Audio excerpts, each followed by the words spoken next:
I opened the bedroom door and found my husband in bed with his best friend. Not by accident, not confused, fully involved, on our matrimonial bed. That was the day everything I believed about love, loyalty, and marriage collapsed. Daniel and Michelle were the kind of couple that made marriage look easy.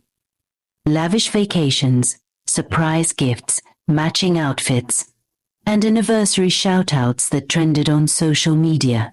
On the outside, they were the perfect pair. But inside their home, something was wrong. Daniel, a successful marketing executive, showered his wife with luxury. From Chanel handbags to first-class tickets, he never let her lack.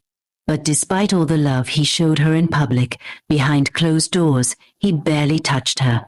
Michelle, patient and trusting, believed he was either stressed or tired from work. And whenever she raised concerns, Daniel would make an effort just enough to quiet her suspicions. Still, one detail stuck out. His best friend, Ryan. Ryan was everywhere. At their dinners, on their vacations, in their house, laughing, talking, and spending late nights in the visitor's parlor. To Michelle, it was harmless. Just two close friends catching up. What she didn't realize was that this friendship was hiding a deeper truth. And that truth came crashing down one Thursday afternoon. Michelle wasn't supposed to be home that day. She had traveled to visit her mother, while Daniel told her he'd be heading to Port Harcourt for a work seminar. But her plans changed. She returned home early and quietly entered the house. From the dining table, she noticed two wine glasses, one still half full. Then she heard it. Muffled voices. A rhythm. A sound that didn't belong in silence. She climbed the stairs and pushed open her bedroom door. There they were, Daniel and Ryan, tangled in her bed sheets. On her matrimonial bed, the room fell into chaos. Ryan scrambled for the blanket. Daniel sat up, stunned, and Michelle stood frozen, not screaming, not crying, just staring. That moment ended the illusion. Everything she believed about her marriage shattered. The next few days were heavy. Michelle was furious. Not only because of the betrayal, but because of how long it had been hidden. Without a word to Daniel, she packed some of her belongings into her travel boxes and left.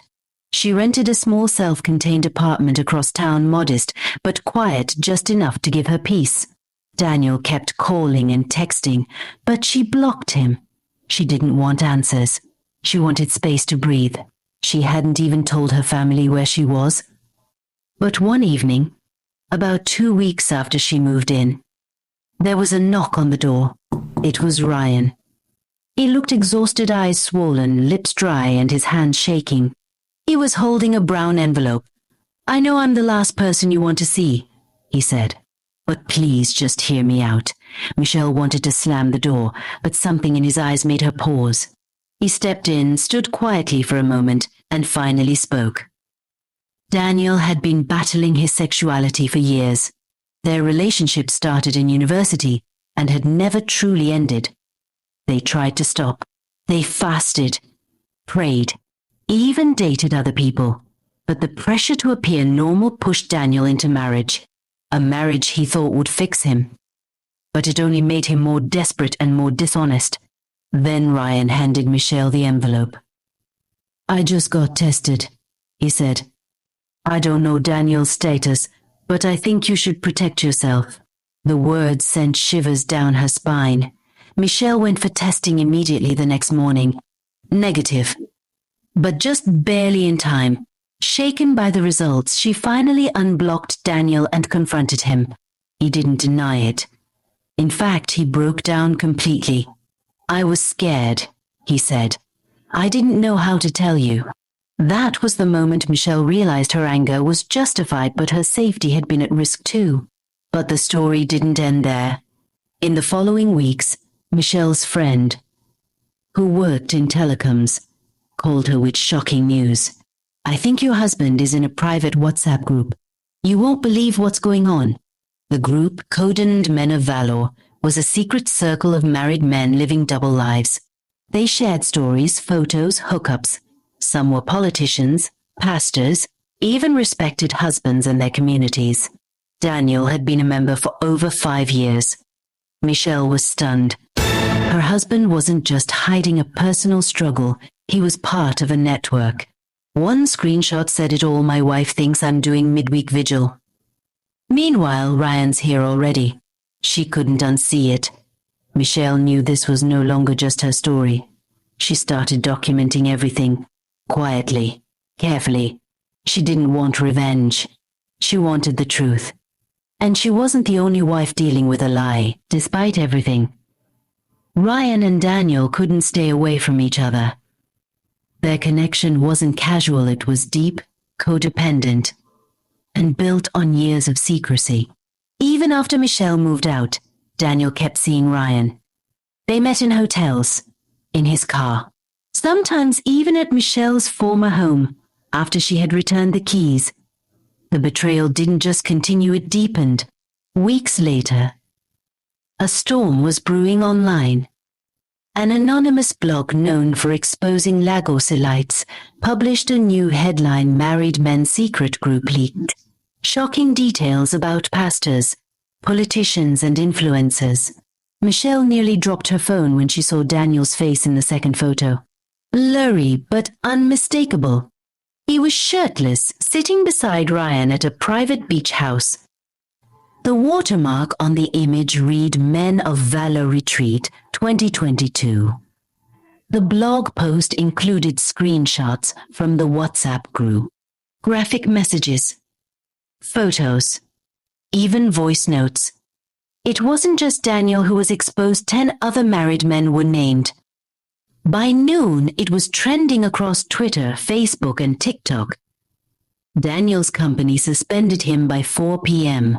By evening, Michelle's parents were calling her nonstop, demanding answers, and by midnight, Daniel had gone into hiding. But the chaos didn't stop there. That Sunday, Michelle attended church with her cousin, trying to clear her head. She sat quietly at the back. Midway through the testimony segment, an unfamiliar man stepped forward and took the mic. "I have something to confess," he said, voice trembling. "I used to be part of a group. We were married men, but we weren't faithful. Not to our wives. Not to God." The congregation froze. Whispers began. He continued, "Some of us are HIV positive. Some are pastors. Some lead Bible study. One of them is here. His name is Daniel Williams." The microphone was snatched from his hand. Panic broke out. Michelle lowered her head, her hands shaking. People turned. Faces twisted in shock. A woman screamed. One usher fainted. The pastor tried to take control of the service, but the damage was done. Daniel, who had been hiding in the crowd, slipped out through the side door, humiliated, exposed, and surrounded by people he once led in prayer. The fallout was nuclear. Parents started questioning their sons. Wives filed for divorce. 2 men named in the exposed disappeared. One, a prominent deacon, reportedly attempted suicide. Michelle stayed silent, refusing to speak publicly. But behind the scenes, she was still watching. She discovered he was still communicating with Ryan. Love notes, secret hotel bookings, even plans to relocate abroad together. Despite everything, they were still deeply entangled. Daniel was now jobless, disgraced, and in hiding, but still in love. Weeks after the chaos, Michelle tried to piece her life back together. But nothing could have prepared her for what she found next. One of the leaked voice notes from the Men of Valor WhatsApp group landed in her inbox, sent anonymously. It was Daniel's voice. Laughing, mocking. "I told them I'd do it, and I did. She even believed I was in love. That babe was my ticket out of this double life. It wasn't just betrayal, it was humiliation. Because the next part of the recording was worse. Bro, you owe me. I married her just to win this bet." Michelle dropped her phone. It shattered against the floor just like her heart. She cried. For hours, for days, for everything she gave, for everything she lost. And just when she thought it couldn't get worse, She received a message from a mutual acquaintance, Daniel, and Ryan relocated to Canada. They just had their court wedding. Yes, Daniel and Ryan, tired of the backlash, the church scandal, the trending hashtags, and the damaged reputations, fled the country. They started fresh, in a place where no one knew their names, and they didn't just run away. They celebrated, got legally married, posted their new life smiling, hand in hand, under a rainbow flag in front of a white chapel in Vancouver. Michelle saw it on someone's Instagram story, and she wept again. But this time it wasn't just from pain, it was from rage. How could God let this happen to me? Why did he allow them to use me? What did I ever do wrong? She eventually finalized her divorce with Daniel. She locked herself in her apartment for 3 days. No calls, no food, just memories and grief. But after the storm came stillness, and after stillness came strength. Michelle slowly began to rebuild her life. She resigned from her job and started a wellness blog for women who had gone through betrayal, abuse, and marital deception. Her words were raw, real, and healing. She started gaining followers, women from across Africa and the diaspora. One evening, while hosting a wellness retreat in Ghana, Michelle met someone. His name was Jordan, a quiet, widowed pediatrician from the UK visiting to volunteer at a children's hospital. Kind, patient, God-fearing, and gentle in all the ways Michelle never knew she needed. He didn't rush her. He didn't pity her. He loved her through her scars. After a year of friendship and courtship, he proposed. This time, Michelle walked into marriage with eyes wide open and with peace in her heart. 2 years later, Michelle and Jordan welcomed twin daughters Aria and Ava. Beautiful, lively, full of joy. And for the first time in forever, Michelle wasn't surviving. She was living. To every man out there, stop deceiving women. If you're not emotionally or sexually attracted to women, don't drag them into a loveless marriage. It's not just dishonest, it's cruel. Speak your truth, seek help, and be fair to those who want real love. Live in your truth. No matter how difficult it is, it's always better to live honestly than to drag innocent people into deception.